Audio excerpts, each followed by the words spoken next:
Sup, Ghost? It is your buddy Scott. I'm at the Haunted Shanley Hotel. I'm running right now a couple different things. I am in what's called the gentleman quarters of the Shanley Hotel. It's daytime, as you can see, and you're gonna hear some creepy music going off. That's coming from a music box. That's let me flip the camera around, and I'm gonna show you folks what we got going on here. Where the heck is the camera flipper? Hey, what's up? There we go. They moved it. Okay, so what we have here is a motion detection device. Hey, what's up? Hi, everybody. Then down the road here, down the hallway, we have another piece of equipment that measures vibration, it measures EMF, and it measures the temperature in the room. Right now it's reading 69.5 degrees, and then this green dome that you can see is a static detection device. Now the reason I'm in this room right now is because this is supposedly a portal room, which means that at the end of the hallway where I was just showing you, that there is a portal. So I'll turn around, you can get a better view. This right here, they have had an infrared camera running, and they've seen feet form down here. Now every time we hear that go off, that means there's some sort of motion. There are fans on, so I can't say it's all ghosts, unfortunately, and I can't turn them off.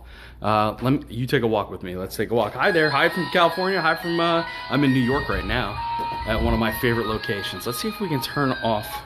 I'm always afraid to hit the switches in this place because they got things wired up everywhere. I think that did it. All right, cool. I turned off the fans. So now, if you hear that noise, the fans are turning off. So then we know that there is something paranormal possibly happening. I'm also recording with a camera rig over here for, reasons. The last time I was here and I did a live, we had, I was taking a tour upstairs, and I had walked into a room, and they had one of those bedspreads that are like soft, and like if you want, you can put a handprint in it or write in it or whatever, The hotel staff here does not do anything hokey like that. They don't write messages. They don't leave handprints.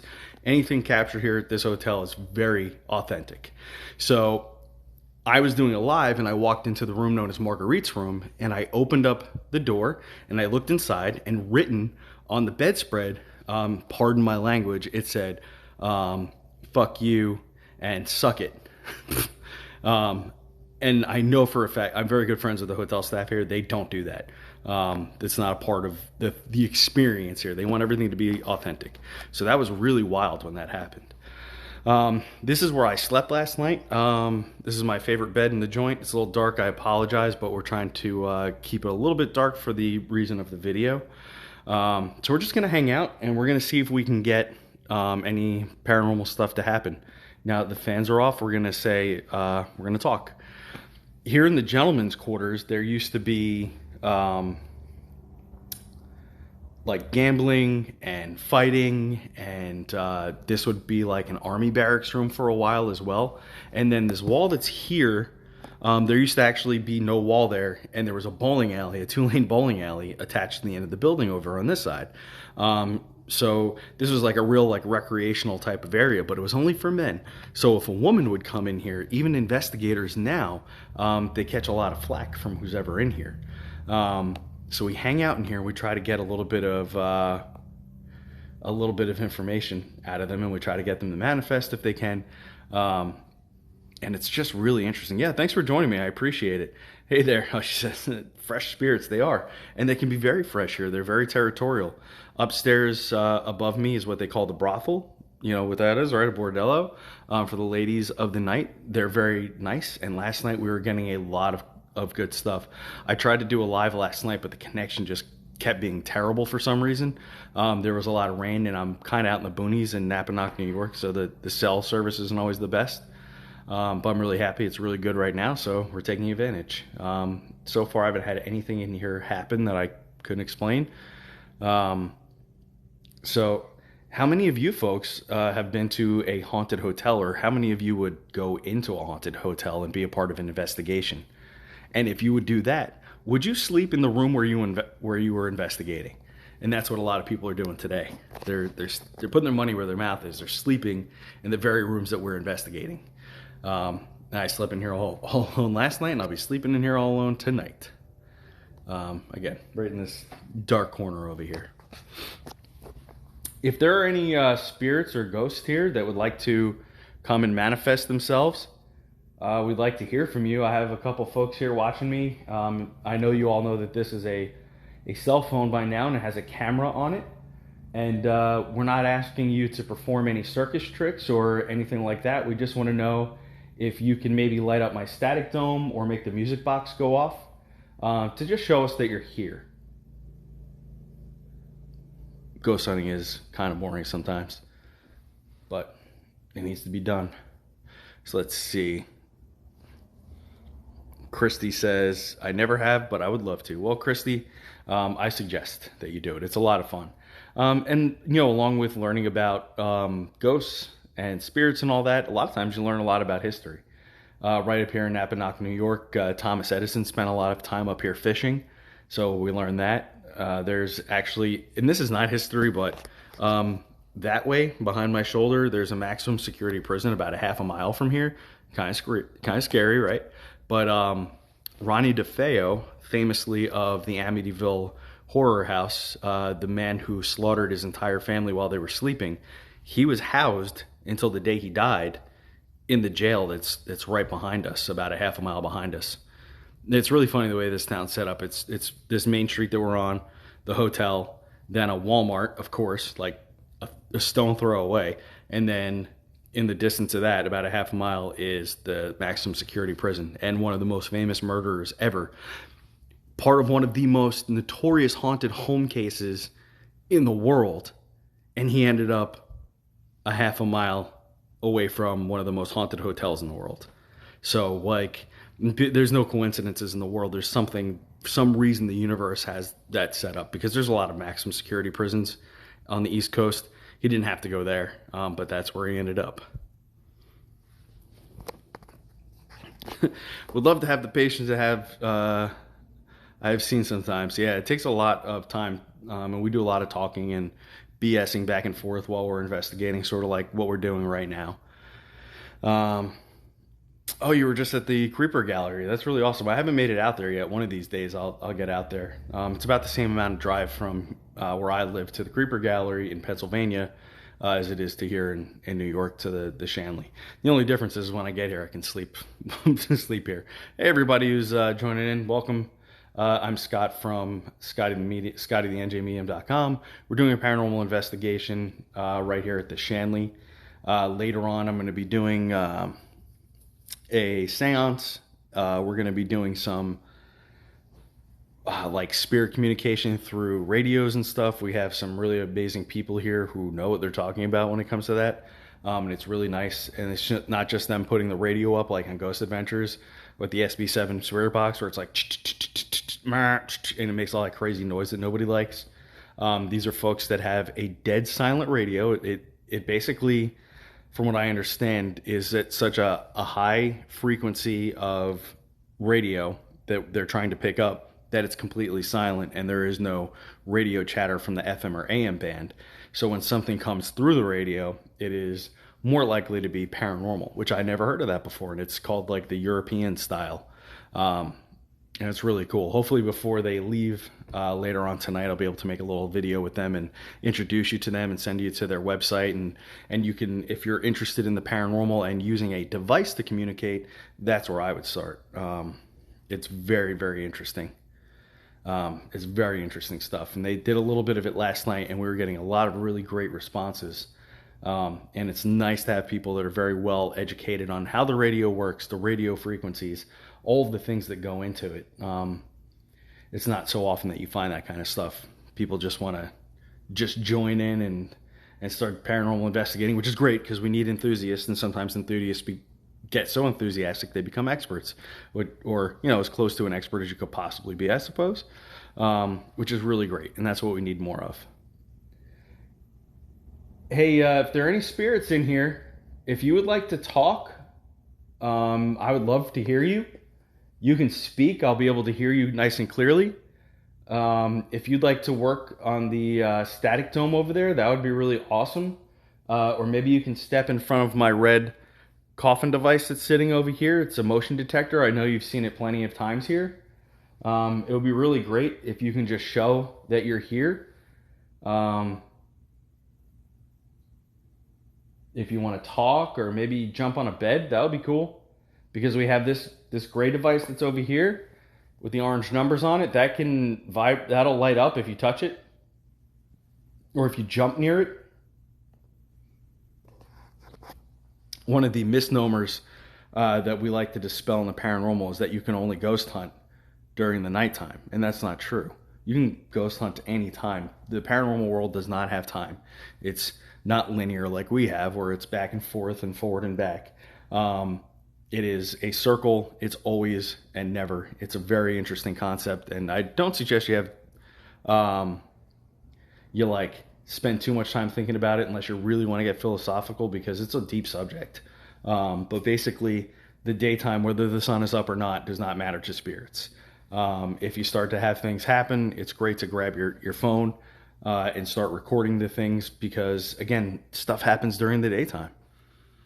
Hey, what's up? Thanks everybody who's giving me a follow. I totally appreciate it. And if you were following me for a long time here on any of my other social medias on Instagram or Facebook, thank you so much. I really appreciate it. Hopefully I'm going to have a new YouTube video up pretty soon. It'll probably be about this place because it is one of the coolest places on the planet. Ann says, I've been to this hotel. It's so cool. It is. It's one of the best places that there are on the planet that you can come to. Hey, what's up, Scotland? How are you? Hi from Napanock, New York, the haunted Shanley Hotel. I'm sorry I'm not doing more interactive stuff. I'm just trying to do my best not to try and interact with everything. So I'm going to walk past this box over here and see. It's going to go off. So that's me. A little bit better light. And I'll show you. They call this bed right here. They say that that's Mr. Shanley's bed. Now, this is something that's really interesting. I slept here about 2 weeks ago. I did this video with Sam and Colby, who are going to put a video up on YouTube pretty soon of their night here. And when they came here, I slept alone down here, and I slept in this bed. Now, that night, I did something I normally don't do. I ribbed the ghosts a little bit to get a little bit more of an interaction out of them. For the sake of the video, which isn't always, that's not true paranormal investigation. That was just provoking a little bit. I don't recommend doing it. And I paid for it that night. I slept in this bed, and all night long, I felt like my leg hairs were getting pulled out of my leg. And then I felt like my toes were getting touched all night, which I have a pretty good rapport with the spirits here. They don't normally mess with me.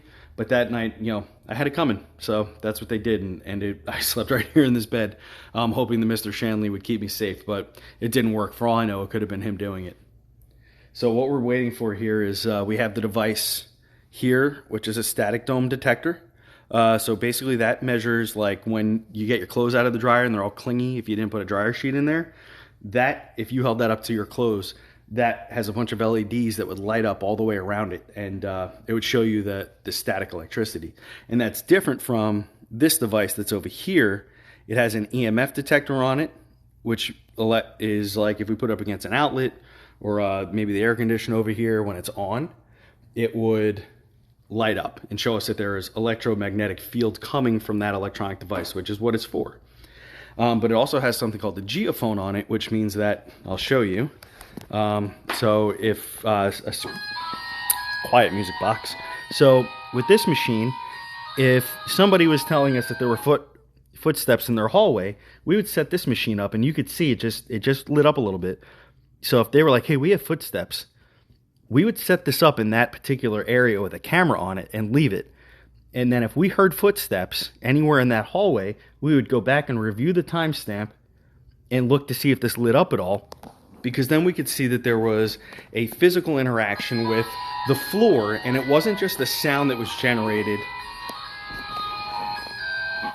We'd be able to see that it wasn't just a sound generated or something that we heard. We could back it up with the camera heard the footsteps possibly, we heard them, and then the machine picked up the vibration from the floor where the footsteps were. So that would help back up the claim that the client was making to us. What I'm hoping is that since they say that there is a portal here in this area, that if something would form, we could get it to hit the bed, we can get the static dome to light up, or we can get the music box that's you heard going off to go off for something moving in front of it. And that's really what we're hoping for here. So if there's anybody here, I know I'm getting kind of like nervous feeling, like fight or flighty kind of. Hey, good evening. How are you? What's poppin'? What's up? Eat Cement. That's a cool name. We are just waiting to see what's going to happen here with any of this equipment. And I'm starting to feel like a little bit nervous and jittery, which might mean that something is going to happen. Hello? If there's anybody here, could you make something happen for us? I'm not trying to get you to do a circus trick or perform for me. I'd just like to see if I can get any interaction out of you that would show us that you're here. There are people all over the world that would love to know if there is an actual presence that's forming in this room. Now we have cars passing because it's daytime, and right beyond us is the street. So any kind of noise that we pick up that's not a human voice besides my own, we could say is probably not paranormal. So what I'm going to do is I'm going to slide over here and we will see. That was me setting off the music box. Do you guys have any questions about this place or anything that you want to ask me? I'm going to be doing this for a couple minutes. Because like the paranormal is pretty boring. Sometimes there's nothing happening. And we're just waiting for things to go on. Hello? If there's anybody here, could you please make your presence known by speaking or lighting up the static dome or making the EMF detector go off, please? Mr. Shanley, if you're here.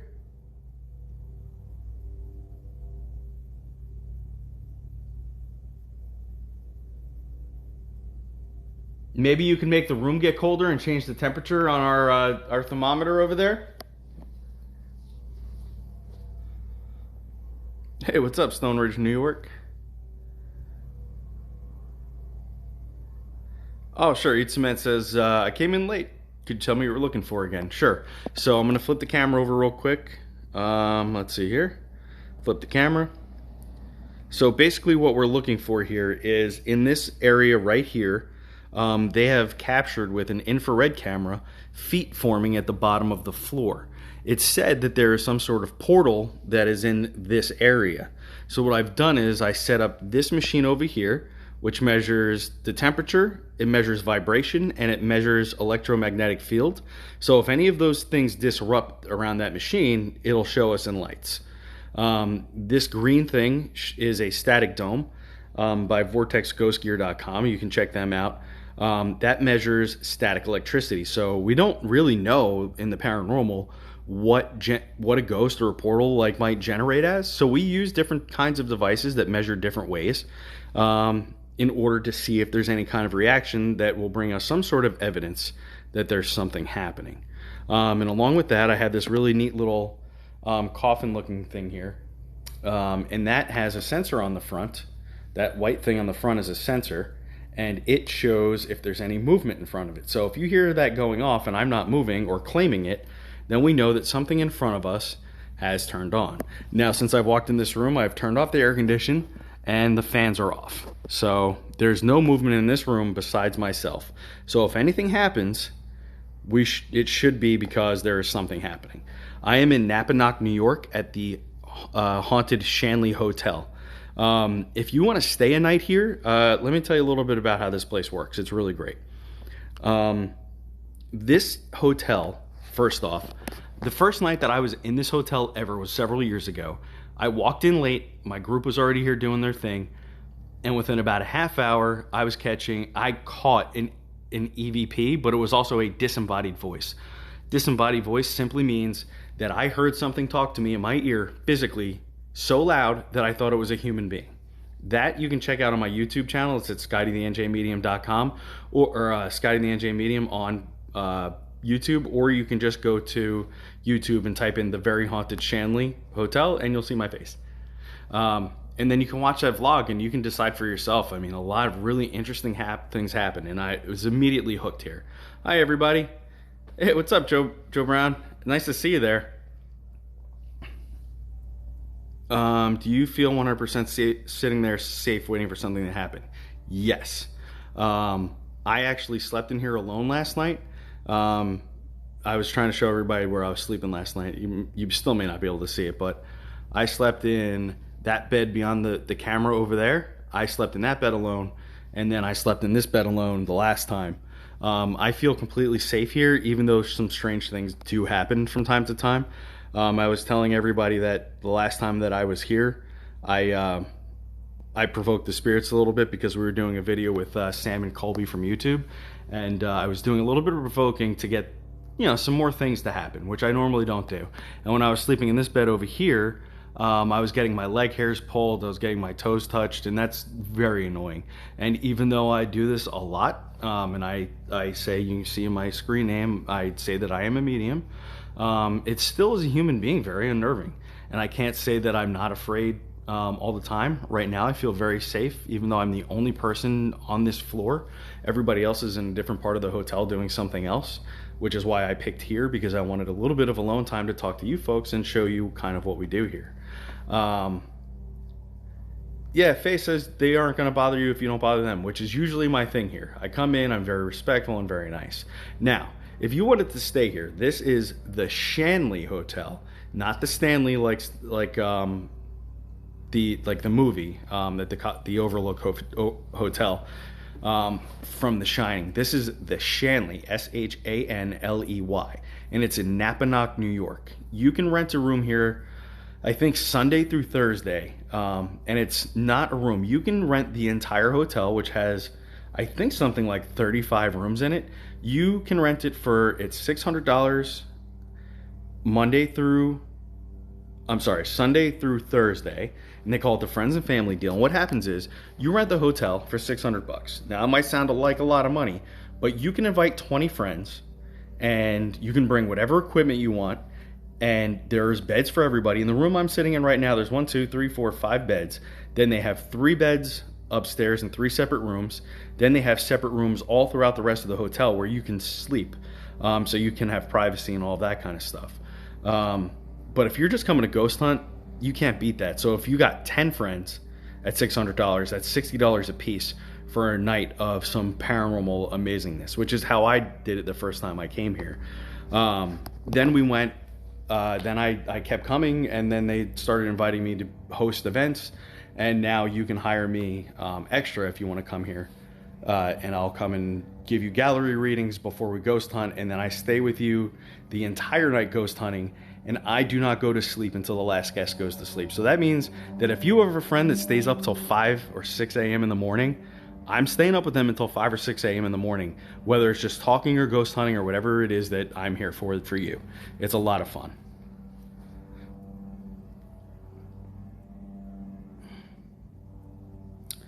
Do I think I heard the voice because I'm sensitive? No, I think I heard the voice because I took the camera rig that I keep showing you folks, the one over here. I'm very reliant on it. It's a Samsung Note 8 with a Rode microphone on top of it, and just a little LED light and a camera rig to steady it out. It shoots in 1080p at 30 frames per second. And the microphone is great, the external microphone.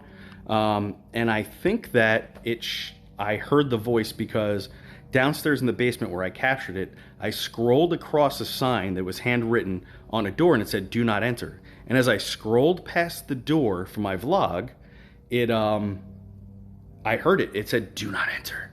And you can see that on my vlog. If you go to the Very Haunted Shanley Hotel and find my face on YouTube, just type that in, it'll come up. You can watch my entire night unfold. I was here with my paranormal team, which was, I think, only 3 or 4 of us that night, and then we invited guests to come with us so we can cut the cost down. And so I was here with strangers, and they were capturing amazing things. We had a great night of ghost hunting here, and like I said, from there I was hooked. I normally try to come in here, so when I do an event, I come in, We do the gallery reading, and strangers hire me. So I come in, I don't know who you are. We do the gallery reading, I pass the messages from loved ones, and then we move on to the next thing, which is the ghost hunting. And I show you how to work all the equipment. I bring all my own stuff. And if you have stuff, we use that. It's really neat. It's a lot of fun. Feywild, yes, light blue. I have no idea what your favorite color is. I have been up for almost 24 hours. Just a little bit of sleep in here last night. I've been passing messages, doing all kinds of crazy stuff. I'm getting ready to do a seance in a couple hours, and I'm going to be up all night again ghost hunting. Steph smile. Yeah, so I think that any normal person could hear it. They capture disembodied voices all the time. Now, look, people get a little confused about how all this works. So when somebody talks to me from the other side, it's clairaudience, and it's more of a thought form. When somebody speaks to us and we can hear it, but there's nobody there, that is a disembodied voice. Now, I've been doing this a while. Obviously, I am sensitive, but only twice in my entire life have I ever genuinely thought that's a disembodied voice. Once, when I was in the middle of the desert in Iraq during the Iraq War, somebody spoke to me and they said my first name, not my last name, which we usually would call each other by. So I know that it was something else talking to me. I don't know what it was. It was a one-off occurrence, and I didn't like it. But unfortunately, I was not ghost hunting. It was in the middle of the day. There were no cell phones, so I couldn't record anything. Then the second time was here, and I was recording, and I was just lucky enough that I had the camera going with a very good microphone that heard it. And again, if you want to hear it, you can hear it because it's in the YouTube video. It's pretty wild. Then what makes it even more interesting is that whatever's down in the basement is very intelligent, because it said that to me. You can hear it. There's a loud noise like, and then it says, "Do not enter." But on my way out, I like to joke around when I do investigations. I'm not always super serious when I do this stuff, because you got to have fun, because it's going to be boring. So on my way out of the basement, on my way back up, I scrolled against the sign again, and I said, oh, it'd be funny if I heard that again. But there was nothing. However, when I listened back to the recording while I was making the vlog, while I was putting it all together, I heard somebody say, "Keep going." And they whispered, "Keep going." I just didn't hear it. So now it was just EVP, electronic voice phenomenon. It was too low or too high in the spectrum for my ear to hear it, but the camera picked it up just fine. So it was really interesting. Let's see, I'm trying to read your things. Thanks for anybody who sent me roses. I appreciate that. It really means a lot. If you send me anything, I totally appreciate it. I'm here just to talk about some of the stuff that I'm doing here. I'm pretty sure they hate electronic devices, especially cameras. Yeah, here at the Shanley, they're not camera shy. And one of the things that one of the reasons I say that is because the Shanley Hotel is a hotel. If there are not guests coming here to investigate for the paranormal, then the doors are going to close, and it's going to become like every other old building here and become dilapidated, and it'll probably get plowed over one day to become another parking lot or something like that, right? So we don't want any of that to happen. So the ghosts here pretty much perform. They let everybody know that they're here in some way, form, or another, so that way people will keep coming back, and their home doesn't get plowed down into the ground. So, so Faye says there's a specific spot on the road near me where I hear slow down when it's foggy. Yeah, so that could either be your intuition, a spirit guide, or maybe somebody passed away there and they're telling you to slow down. Hi CBC, nice to see you there. Thanks for saying hello.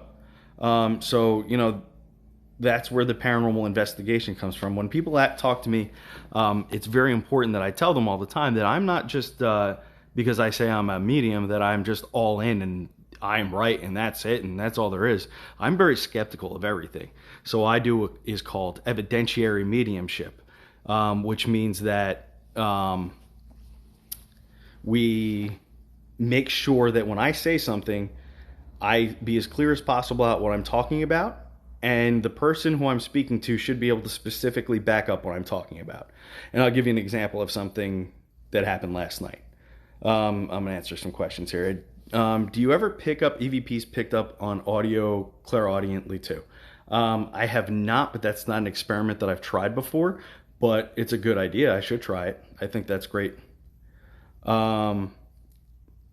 CBCs, you can connect with the ghost there or with my loved ones as well. I do both.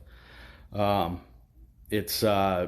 offer readings. I don't really promote that here because I have such a long waiting list. I'm very blessed that I built a very strong and good reputation. So I don't really go out and say that I'm doing it because I'm really not at the moment. And it's because I'm so backed up. It's just wild, but yeah, I do. So I do readings, and you can read about me. Just look up Scotty the NJ Medium on Google, and I'll come up, and you'll see the reviews, the beautiful and wonderful reviews that people have left for me. I'm so blessed that I've been doing this for only about 7 or 8 years publicly, and I have so many amazing people that have come forward and supported me, and made so many awesome. Just an awesome reputation for me, and I totally appreciate it. So Kevin says, are spirit boxes real? So yes, I think they are. I was actually just saying that at the beginning of the broadcast that there are folks here that are as close to experts as you could come on the spirit box phenomenon. And later on, we're going to be running some experiments with them. I'll ask them if we can go live. And if they say yes, I'll have them come on and talk. And they have a website that they can direct you to, and you can read up all about it and who they are and what makes them so good at what they do. I don't pretend to understand the science behind it because I don't understand it. I'm one of those guys that just knows that it works, and when it's broken, like we just had a slideshow presentation on it. If you want to see a little bit of it, you can go to my Instagram stories, and it's on there, just like 2 or 3 clips, and you can see like this is well educated, well-spoken people who are not just here to have clout or whatever. They're very interested in trans mediumship communication through electronic devices. Very cool. Faye says, I'm sort of an empath and clairvoyant so much, but I'm still practicing. Approach things skeptical too. Yeah, I always do. So here's a funny little anecdote. So last night, a woman's deceased boyfriend came through. He has been deceased for about 20 years. I have never met him. He drowned he fell off a fishing boat in Alaska and drowned. He was telling me about how he drowned, that he had a head injury and then fell off the boat, and then he was found several days later. Now, what was interesting is he kept telling me to draw, and this is wild. He said, draw and talk about a 3-barreled shotgun. Now, I'm a former Marine, and I know a little bit about firearms. Not a lot, but a little bit, and I have never seen a 3-barreled shotgun before. But I said, okay, I'll draw it, but that sounds silly. I never heard of that before. So I drew it out, and I showed the woman, and she said, I don't know what that is. I've never seen it in the time that we were together. I never saw it. So I don't know. But they have a child in common. So it's no surprise that he would come through. So the validation point is that I knew that he drowned, but that's neither here nor there. However, the 3-barreled shotgun's cool. So what she did was she reached out to his brother, who still lives in Alaska, and sent him a picture of what I drew, the 3-barreled shotgun. And he sent her a message back that said, yes, our family owns a weapon that looks just like that. So not only did I think a 3-barreled shotgun was silly, but I didn't think it would even exist. However, I did what the spirit asked me to do, and I wrote it down and I said it, and she was able to validate, and she didn't know about it. It was something that the family owned, like a family heirloom. So is it proof that there's paranormal and that there's life after death? No. Is it evidence? Yes.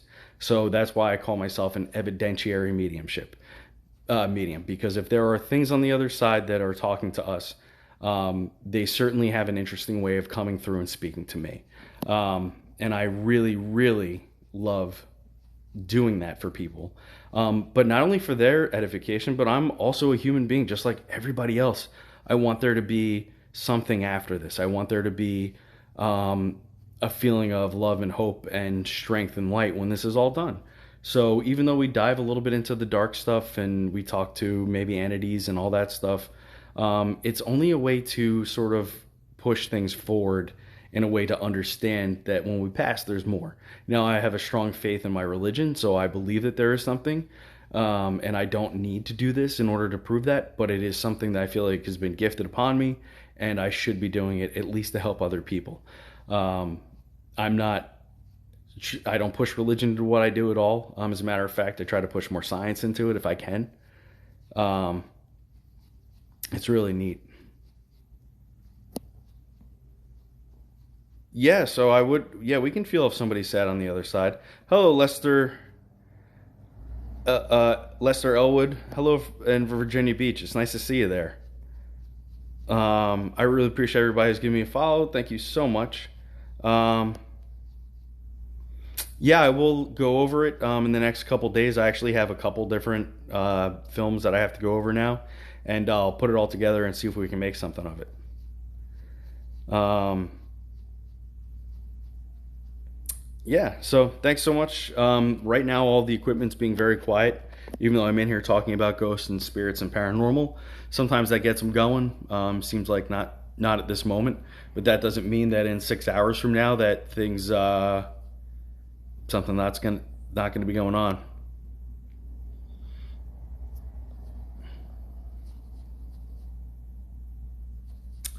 Uh, Electric. I'm gonna eclectic. Okay, yes. So I think that I am not a big sports person per se, but I always like to use sports analogies. So some people are born with the talent of LeBron James, and they can practice and get really good, and they can be LeBron James, right? Then there are people like me, and no matter how much I practice basketball, I probably wouldn't even be able to like compete against like even when I was in high school, other high school kids at basketball. I just didn't have natural talent for it.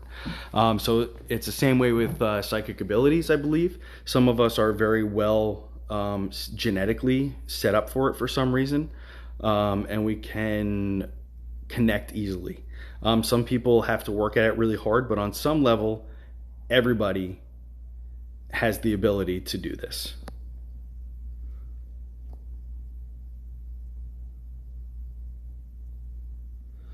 CBC says, so if Junior goes to you, the machines will go off.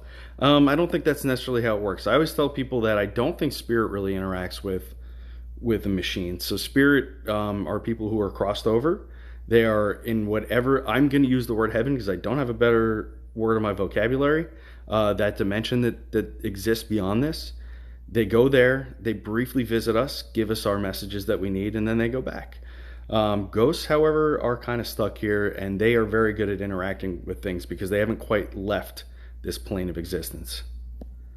Kevin says, I've had a lot of dead people come to me in dreams. That is pretty much the beginning of mediumship. So what happens is when you go to sleep, your beta waves are dying down. So when we're awake, we have this big voice that talks to us. It's our ego, and it's called the beta wave, right? And it's always active. It's the voice in your head that's always talking to you. It's telling you how to survive and do all the things that you need to do, right? But when you go to sleep, the theta wave comes up. And when we're sleeping, that theta wave is where spirit interacts with us. And they're able to give us these messages. So basically, what happens is when we meditate and when we are awake and we meditate and we use certain kinds of binaural beats or tones, we can activate that theta wave and we can activate spirit communication that way. So if any of you have an iPhone, which I suspect many of you do, go download the app called Astral Dreams. Astral, it doesn't mean you're going to astral project, but download the app Astral Dreams. I think it's like $1. And practice with that. Find the tones and the white noise that you like.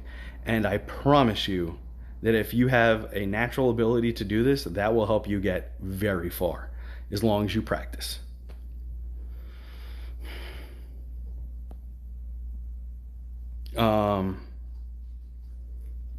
Fox Pepper, I will tell you this, that I don't blindly just say things, but I can tell you that if you are truly putting out that love and that apology that he knows. Jason will absolutely know. It's something I try to tell people all the time. Most of the time, 99.9% of the time on the other side, there's always love and happiness, and they let go of the things that binded us here, the squabbles, the big things that really still bother us as living. They let go of it. It's unimportant, and unencumbering, so they let go of it. It doesn't serve them a purpose to be angry there. It only gets in the way of them stepping forward and moving into their next life. So they let go of it. How do we know if somebody's able to cross over? Most people can. I find that when I speak to spirits that they had the choice. They just left their bodies, said their goodbyes, and they leave. The ones that are ghosts, they made a choice to stay here. And this is an interesting anecdote, and I'll give it to you. So, I did a reading for a woman on the phone several years ago, and this is on the phone, complete stranger, not video phone, just a phone call. And I said to her, I know that her husband was coming through to me, and I could feel that he was more ghost than spirit. He felt heavy, and I said, I believe that your husband committed suicide. And she said, that is true. And I said, I feel like he is in a bathroom in your house, and no matter what you do, that bathroom always smells like urine or dirty. And she said, that is also true, and that is where he took his life. And she said, but I don't know that I quite believe what you're telling me. And I said, how about this? He showed me an Allen wrench. If you don't know what that is, it's just a small tool, and it's got like a star tip on it instead of a regular screwdriver tip. And I said, he's showing me an Allen wrench and said that you were looking for one yesterday in the garage and couldn't find one. And she said, that is 100% true. And now I believe that you're talking to my husband, because there's no way you can know that. It just happened yesterday. I said, he's afraid to cross over to the other side because of the way he passed. Religion, specifically Catholicism, teaches us that if you commit suicide, that's a mortal sin and you are not crossing. I do not speak against religion. I do not speak against anything. I just speak of what I know. I speak to people who've committed suicide and they're on the other side and they were embraced with love and happiness, no matter what the circumstance of how they passed was. I don't want to bring religion into this. All I can say is that I know that many people who've committed suicide on the other side are okay and they're doing well. Okay? And I told her she needs to tell her husband that no matter what, it's okay. And he can cross over. Anybody has the ability to cross over.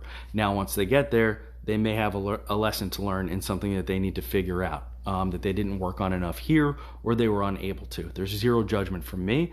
I'm the medium. I'm just the mouthpiece for these folks. So I take all of my filters and any judgment that I have as a human off, and I just move forward with the message. And that's the most important thing for anybody who's developing their own abilities, okay?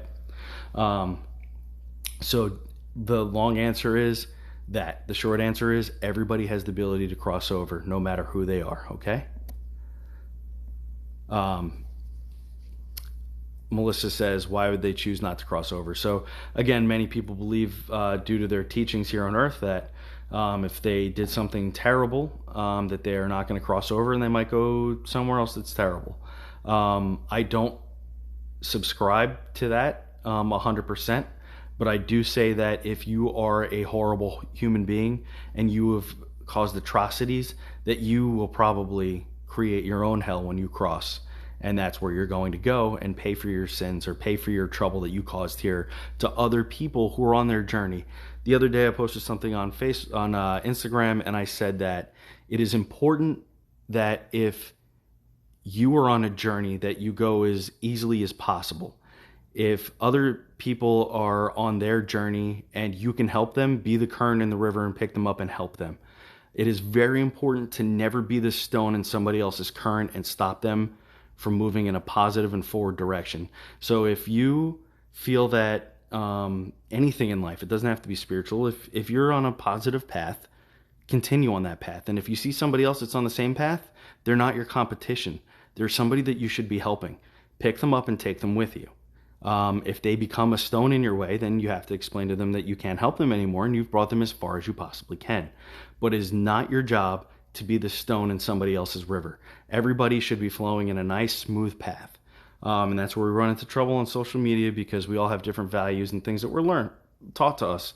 And it all doesn't really matter, because once you get to the other side, as long as you're a good person and you embrace the next step with love, the next step will embrace you with love. So if you're spreading that here, the journey on the other side is so much easier. And it's so important to remember that. That's why when people get very angry with me or other mediums for saying we do what we do. I don't want to be angry at them. I just feel like they're being the stone, and the river can always go around the stone, but it gets tough. And it's good to be skeptical. Definitely. I say that all the time. I wrote a blog, ScottyTheNJMedium.com. I'm my own worst skeptic. It's the reason why I strive so much to bring as much evidence to a reading that I possibly can. Talking about a 3-barreled shotgun from a man who passed away 21 years ago in a drowning accident off of Alaska, and I'm in New Jersey. And his girlfriend, the mother of his child, had no idea of this and was able to talk to his brother, and he said, we have that. It's a family heirloom. And sent a picture of it, says enormous amounts about what is happening in the world. Does it mean that there are lives beyond this? I think so, but I can't be positive. I'm not an expert on this. I'm just speaking from my experience. Medic, yes. What's up, dude? What's up, Greg? Yes, this is the gentleman's quarters. I'm hanging out. Kevin says, do you believe in past lives? So not only am I here to talk about the things that we're doing, the ghost hunting, which nothing is happening, so I'm just having a conversation with you great people. So there's something that a very, very, very famous medium psychic from the early 1900s, his name is Edgar Cayce. I highly suggest, if you're interested in this, that you look him up. There's an institute in Virginia Beach or North Carolina, one of the two, that is named after him, that he started. Edgar Cayce was known as the sleeping psychic. And he introduced us to something called the Akashic Records. Now, the basic way that this is explained, it's a little woo-woo, but I believe in it because I've tapped into it. It's a very strange phenomenon. There's a book for each and every one of you, of the millions and millions and millions of people on this planet. There is a little book for each of us. Maybe it's a big book.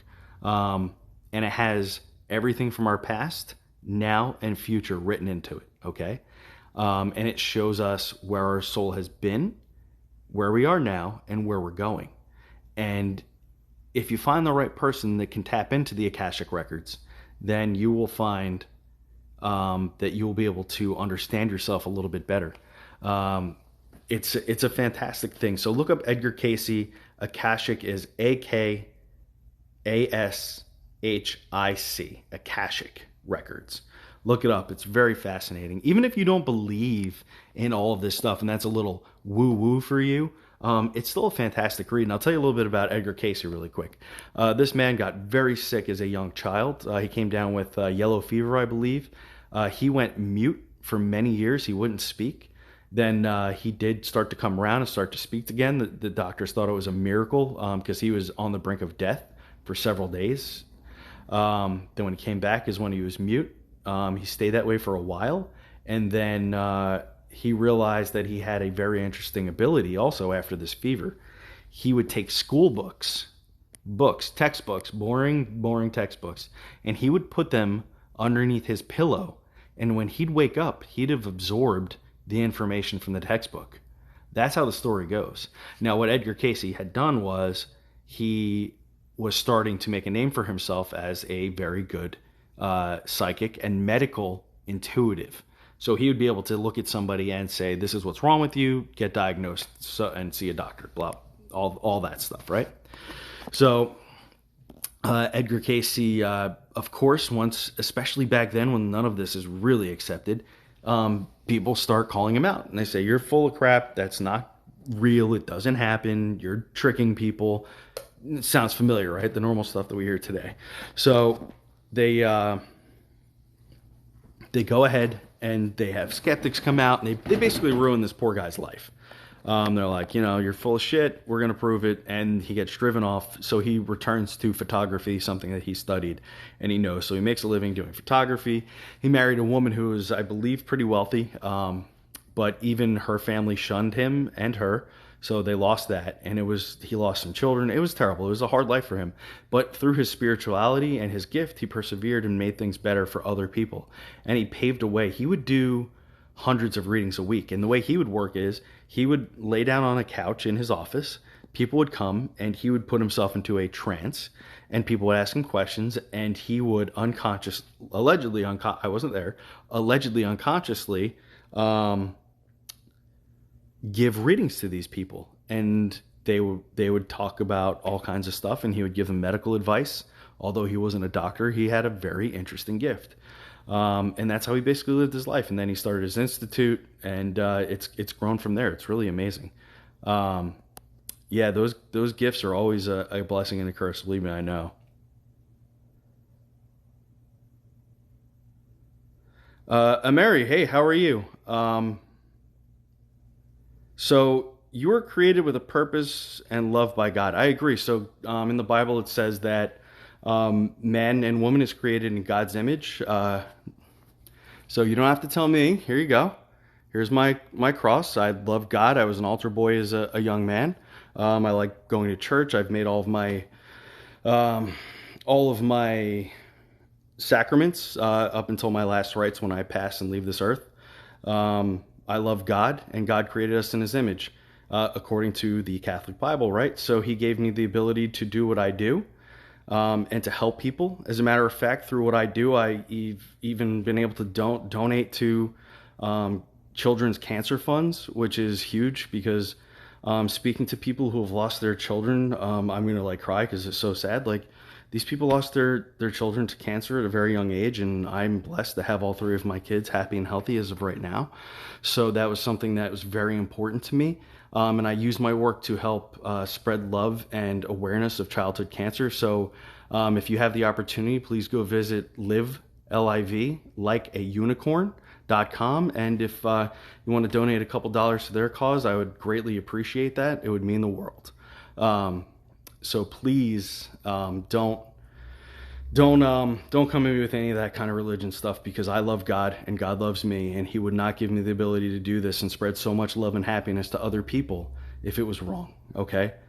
Hi, demonologist. What's up, buddy? If anybody wants to see some more cool videos, this gentleman right here, Demonologist Daily Lives, he's always going to very amazing paranormal hotspots, and he is also like myself. He follows in the same love of God. So if you want to join him and do that, you can. Again, I try not to bring too much. I try not to bring too much religion into this, but when people come at me like that, I'm going to tell you what's on my mind. I don't back down. That's not who I am, and you can hear it. I'm not going to stand for that. So God bless you, and I hope that your life is amazing and well, and I hope that you also follow in those footsteps and do the right things for people.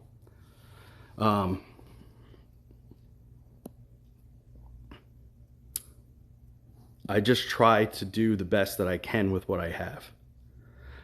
Does being a medium ever interfere with your everyday life? Not really. At this point in my life, I'm almost 40, 1 month ago. I've gotten it to the point where I can turn it off or turn it on.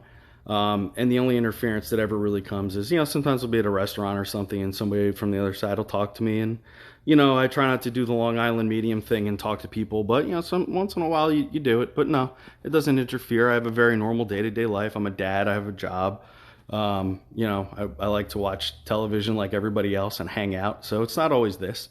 It's sometimes just regular life. So no. So I just want to tell, hey, hola. I don't speak any Spanish beyond that, really. I wouldn't say that, Mohegan forever. Religion is a good way if it's a positive message for people to get together and belong to a community. And just because somebody believes one thing and not another doesn't mean that they're right and you're wrong. It doesn't have to be opposing. We can just both say we believe in something else, but it's as long as it's a positive sort of thing that you can be positive. I like to bring this up. I was in the Middle East with the Marine Corps back in 2006, and I was among people who were Muslim, and they did not believe in Christianity. As a matter of fact, I was in what they call the Al Anbar province, where they were killing Christians. Although they had a way different belief system than me, I didn't believe they were wrong. I just believed that they didn't like what we liked, and to me that's okay. It's not okay to be mean to other people because you don't believe the same thing. It's just, I know it happens. It happens all through history. It is what it is. But I don't believe in that. So when somebody comes to me with a different belief, I listen to them. I respect their point of view. And as long as they're not hurting anybody else, I'm okay with them. I don't have an issue. So you can be skeptical, you cannot like religion, you cannot like spirituality, you can say mediumship is bullshit, ghosts don't exist. That's fine, but please don't tell me that I have to believe that. Because it's your belief. And I do the same thing. I'm not telling you I don't tell anybody to believe in religion. I don't tell anybody to believe in this. I just speak about it. And if you like to hear what I have to say, then we have a conversation about it. And it's cool when you talk to somebody on the opposing spectrum of it, because you can learn from them as well. And that's the most important thing, is learning, right? Demonologist, you sure can mod. I don't know how to do that, but I'll figure it out. For anybody who is asking me if I can connect with people right now, I apologize. I don't really do that. I do want to go back to doing something I used to do a lot, is I would do tarot card readings for people on live on Facebook. So I believe I could do that here. I don't really try to connect to spirit. It's very interesting to me, the mediums who do that, but I think it's such a personal thing. Even gallery readings, it's very seldom that I ever do them, because it's such a personal experience to do a gallery reading, to do any kind of reading. So I try not to do it. I do it here at the Shanley because it's usually very small and I can pretty much get to everybody. But in a crowded room, it's difficult, and I don't want people to have messages come through that they are doubtful about. I really want to bring them the best of everything I have, which again is why I don't do too many readings. I do a couple a week, and I'm booked up for a long time, but it's because I take my time. And one of the most important things from what I do, and I'll tell you this, when I was learning this, that I could do this, I went to a psychic, and I went to a medium, and both of them said, come in for an hour, it'll be $100. And I said, okay. At 61 minutes, an hour and 1 minute, they both said, your time's up, go get another $100. Both of them. And I said, no, I don't want to do that. And they said, well, your reading's not over. And I said, it is for me, because I don't think that's fair. You were taking your time talking to me, and we didn't complete what I have paid for, and you're trying to charge me more for something else. So from that moment on, when I noticed that both of them did that, I said, no, if I book a session with you, whether it's in person or on the phone, I'm not a doctor. I don't book and book and book. I do one reading a day, twice, 3 times a week, right? So if I tell you that at 1 o'clock we're going to talk, and I talk to you until 4 o'clock in the afternoon, you do not get charged another dime. And it's super important. And what's even more important is if I talk to you for 35 minutes and nobody's coming through to talk, I send you your money back. Because if I'm not doing what I said I can do, here's your money. I didn't perform the service that I said that I could. And it's not fair. Money, especially now in the economy we're in, is very tough. And I don't ever want anybody to come and say I've taken advantage of them or done something wrong. So no matter what, I will always be as open and honest with everything that I can and that I do. It's why I write notes and I give them to my clients. If it's on the phone or video, I take the notes, and then I take pictures of the notes and I send them to them in a message so that they can have them to keep them and hold on to them and know that they have the notes, everything I talked about. So I just always try to do that. And when I teach other people about mediumship, I try to teach them the same thing. So that's just my method and my methodology and everything. Yeah, I really try to do everything as openly and honestly as I can. It's why I started ScottyTheNJMedium.com, because when I was learning this, there were 2 ways to get information about mediumship and psychic abilities. Go to Barnes & Noble and buy a book, which I'm all about. I support everybody that writes books. If you are writing good, honest material, I want to read it and learn and know as much as I can. And the other way was to go to classes, online or in person, but they were very expensive, like $500 or $600. And I'm a family man. I didn't have $500 or $600. So I decided that everything that I learned and all of my experiences that I could relay in words, that I would do that. And that branched out to YouTube, and then it branched out to Instagram and Facebook, and now here on TikTok, where I'm so blessed to have so many people that have followed me and understand my message and how it goes. So I want to say hello to everybody that's talking to me right now. I really appreciate it. If you're following me, thank you so much for all the kind words and encouragement.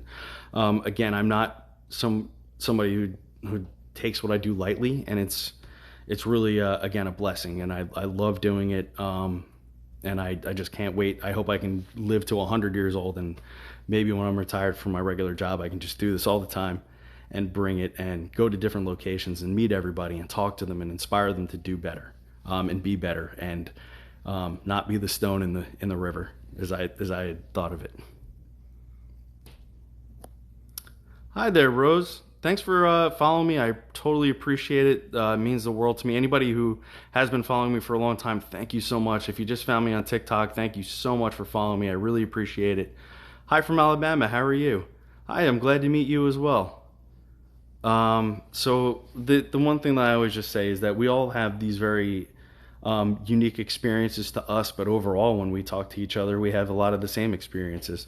So it's important to be true to yourself, but always understand where somebody else is coming from. And I tell everybody, I've walked a lot. I've walked a lot of different life paths in my almost 40 years here, and I've seen a lot of different things.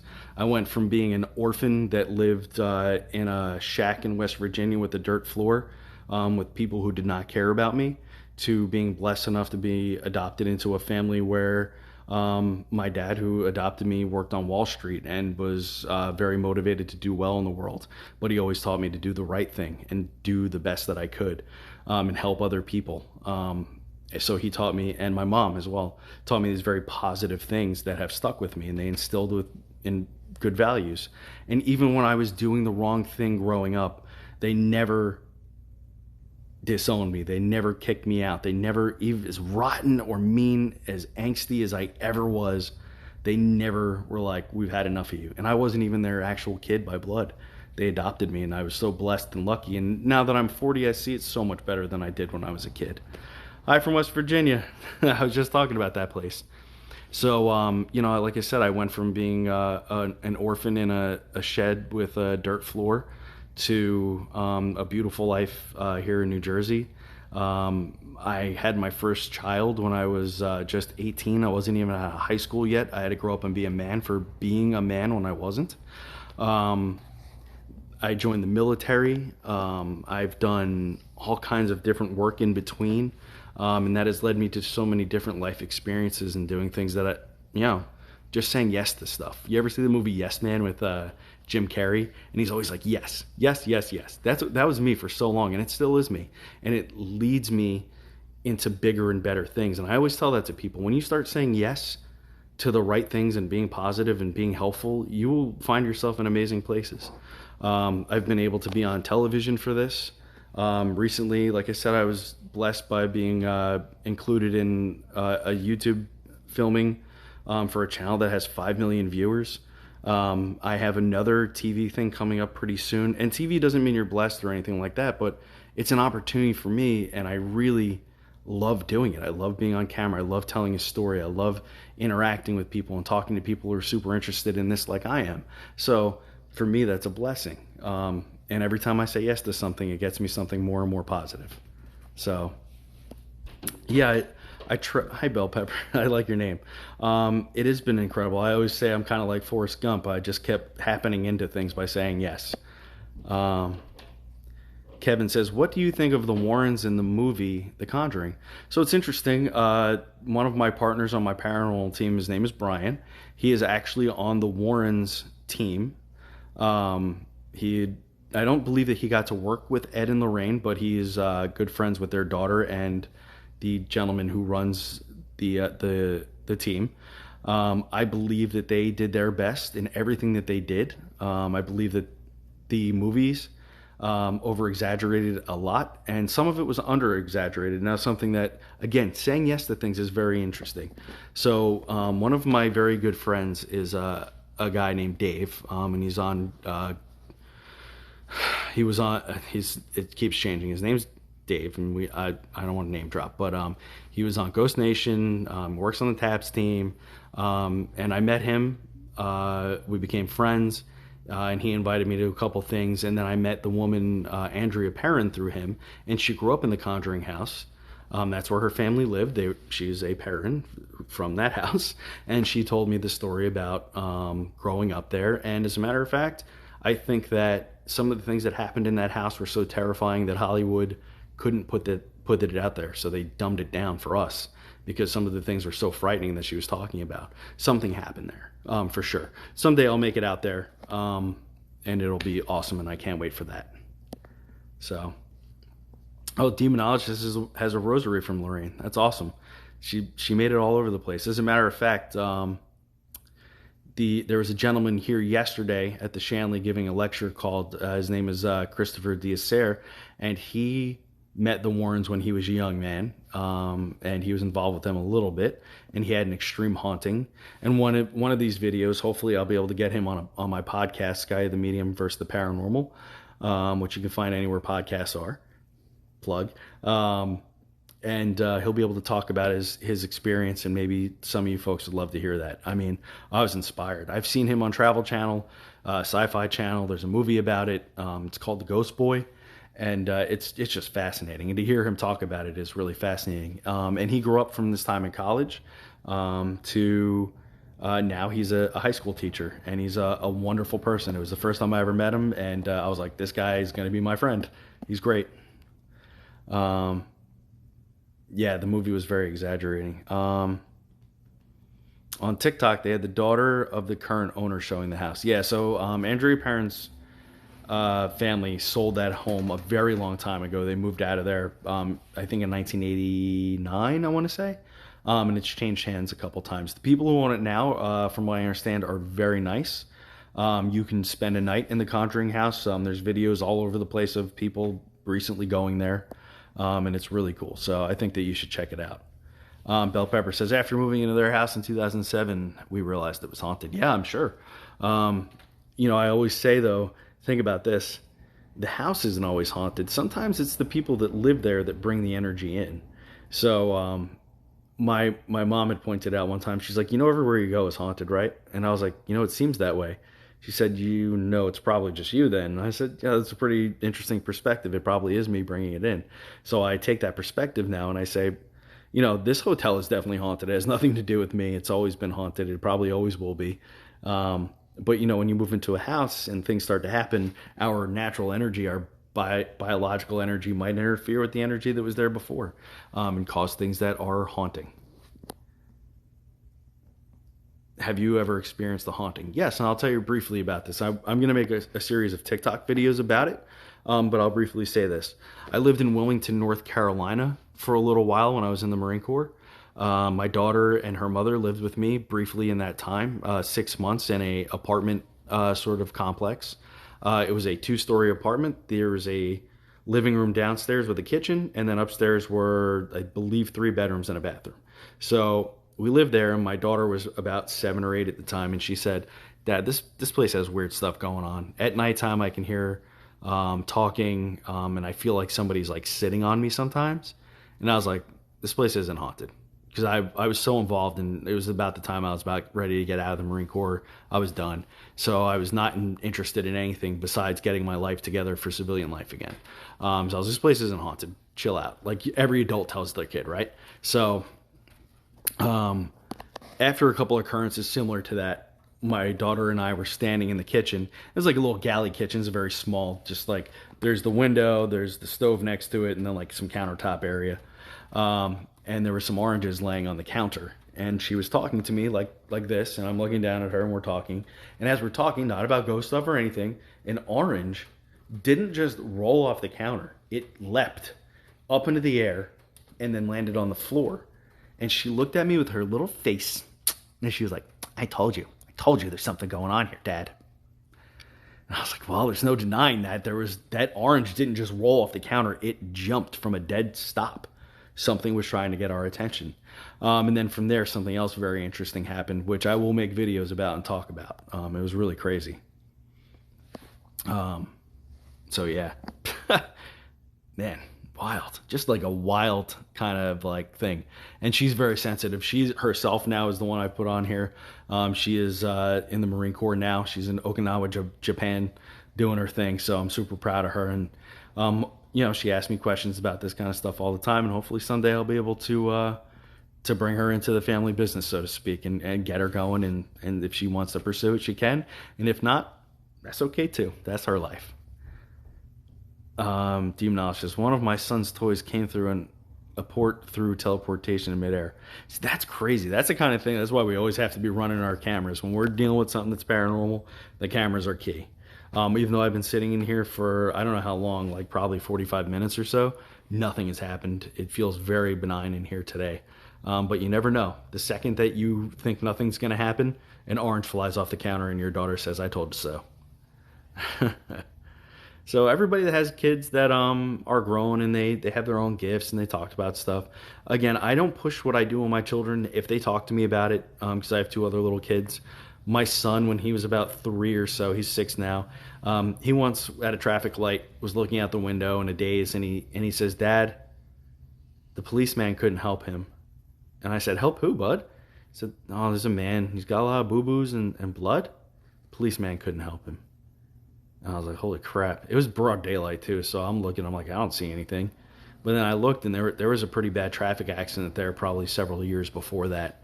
And there might have been some remnants of the spirit walking around that my son was able to just tap into. And then my daughter, who is 4 now, my youngest, she talks about a pink ghost in our house. And she has obviously no idea that back in 1975 or so, that a 12-year-old girl that lived in my home prior to us passed away from cancer. She was one of 2 twin girls, and she got cancer and passed away. And that was part of a story I was telling I need to get back to about when I moved into my home. There was a lot of strange activity happening before I really opened up to all my gifts, but I was starting to. There were a lot of interesting things, and it led me to find that out. And then my daughter was born several years after that, and she talks about the pink ghost. And sometimes you see her having conversations with nobody in her room. And I'm pretty sure she's just talking to the nice little girl that's probably hanging out in the house. I love it.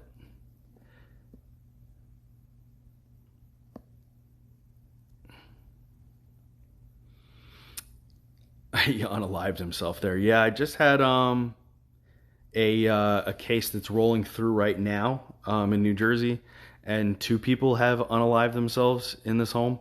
And the woman says things are getting pretty dicey there. So I'm waiting to talk with my team to figure out what we may or may not be able to do and how we're going to approach the entire thing to see if we can help them out. And it's always very sensitive, because one of the most important things that we hear is, I'm not just here to help the living, you. I want to help the person on the other side if I can as well. Help them find their way to the other side and all that. Backwoods Brandy says, I had a dream. I was at a staircase in a dark, shallow evil. I felt flu in my mouth. Oh my God, I woke up choking. That's really scary. I wonder if that was just your body's natural physiological way of being like, hey, wake up, you're not breathing. And it scared you awake, because we know that our brain will do that. It will scare us awake. If there is something that you, while you're sleeping, aren't actively perceiving, our brain will wake us up. Our fight or flight is very strong. People don't take that into consideration enough, how in tune our body is with things.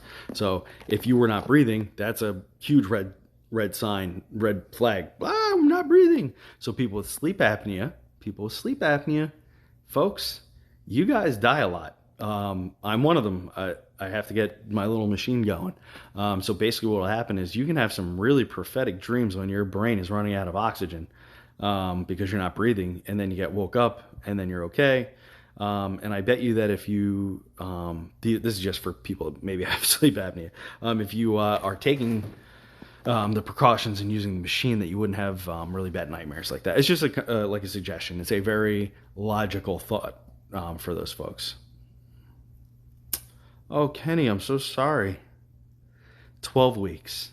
I would say that by now your son has made their journey across to the other side and will be able to come over and talk to you.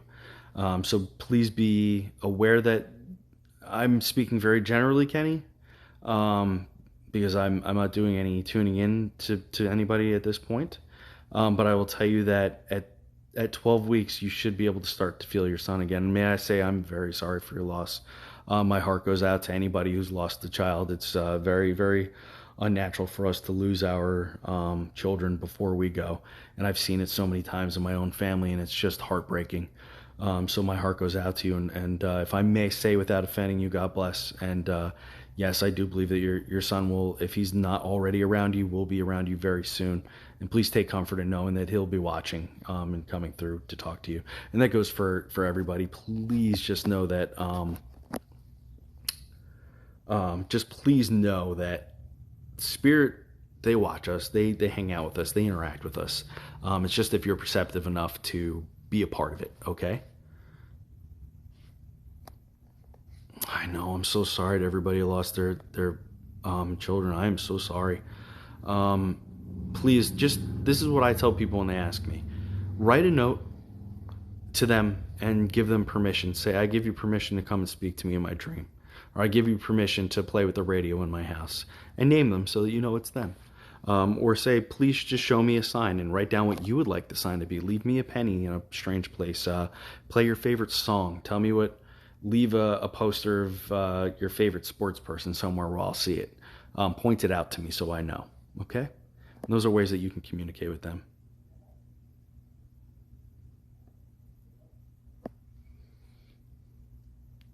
So, folks, I'm having a really great time talking to you.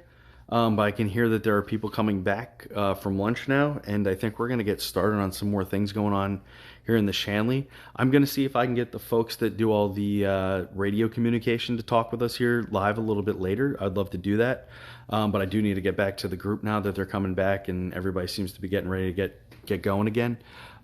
It was really awesome talking to everybody, and I hope to see you here a little bit later. Again, just I don't know if there's notifications to turn on lives, but if there is, go ahead.